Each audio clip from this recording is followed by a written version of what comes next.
Her life on earth was brief, but her spirit was indomitable. Saint Therese of Lisieux, known as the Little Flower, devoted her entire being to the love of Jesus Christ. From childhood, she longed for the cloistered life and pursued her calling with unwavering determination. At the tender age of 15, she gained entrance into the Carmelite convent after a personal appeal to Pope Leo XIII. She would spend the rest of her years embracing silent sacrifice, enduring personal hardships with unwavering faith.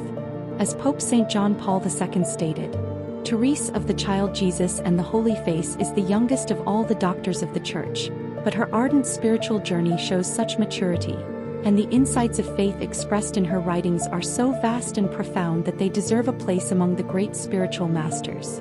On October 18, 2015, Pope Francis presided at Mass in St. Peter's Square, which included the rite of canonization for Saints Zélie and Louis Martin. The Martins had been beatified earlier on October 19, 2008. The Pope stated in his homily, "The holy spouses Louis Martin and Marie-Zélie Guérin practiced Christian service in the family, creating day by day an environment of faith and love which nurtured the vocations of their daughters, among whom was Saint Therese of the Child Jesus. They are the first ever married couple with children to be canonized in the same ceremony." To understand the roots of Therese's faith, we turn to those who nurtured her spirit, her parents. Louis Martin, a successful watchmaker, carried the discipline and precision of his craft into his spiritual life. Born into a military family, he once aspired to join the monastic order but was deterred by the Latin requirements. His path ultimately led him to Alençon, where he would meet his future wife. Zélie Guérin, too, sought a religious life but was denied entry into the Sisters of the Hôtel Dieu. Instead, she dedicated herself to the art of lace-making, establishing a thriving business at the age of 22. Her skill and determination provided stability for her growing family. In 1858, Louis and Zélie married, embarking on a remarkable journey of faith and love. Over the next 15 years, their home would be blessed with 9 children. Yet sorrow walked alongside them. 4 of their children, 2 baby boys, a 5-year-old girl and an infant daughter, died in infancy. Despite these losses, the Martins remained steadfast in their faith, trusting in God's plan. On January 2, 1873, their youngest child was born, Marie-Françoise Therese Martin.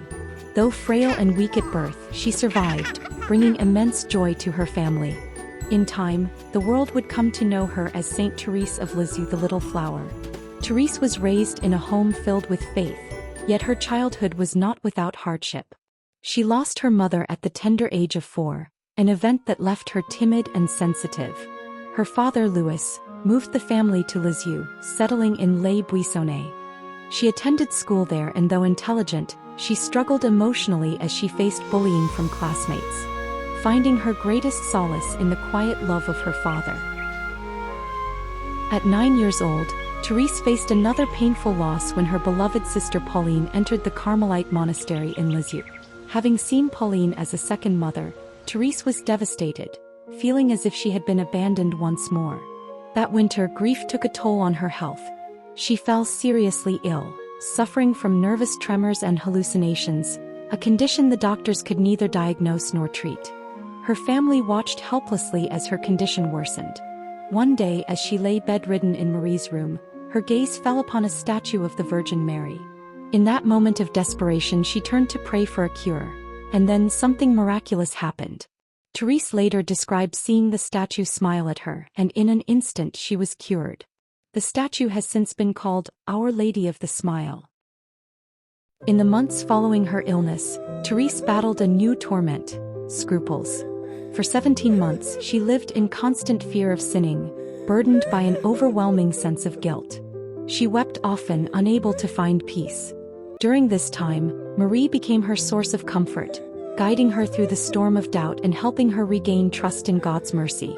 But just as Therese found solace in Marie, another heartbreak followed. In 1886, Marie entered the Carmelite monastery, leaving Therese, now 13, to mourn the loss of yet another maternal figure. With Pauline and Marie both gone, her longing for the convent grew stronger, setting the stage for a new chapter in her spiritual journey. At age 13, Therese underwent a profound transformation on Christmas Eve of 1886. She later described this moment as her miracle, where God granted her the strength to overcome her sensitivity and embrace her calling. With newfound determination, she sought entrance into the Carmelite convent. Her determination carried her to seek permission from Pope Leo XIII himself during a tour of Rome.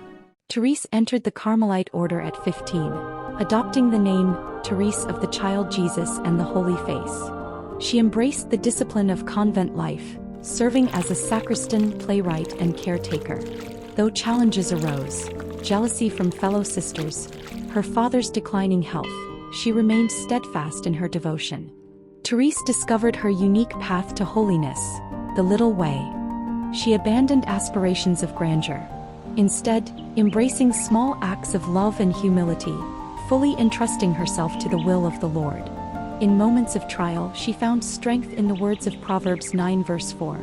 "Whoever is a little one, let him come to me." At 23, Therese was struck with tuberculosis.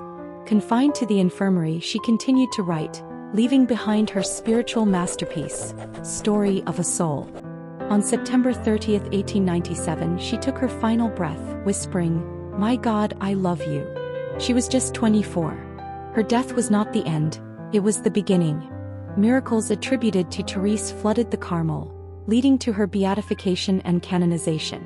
On May 17, 1925, she was officially declared a saint.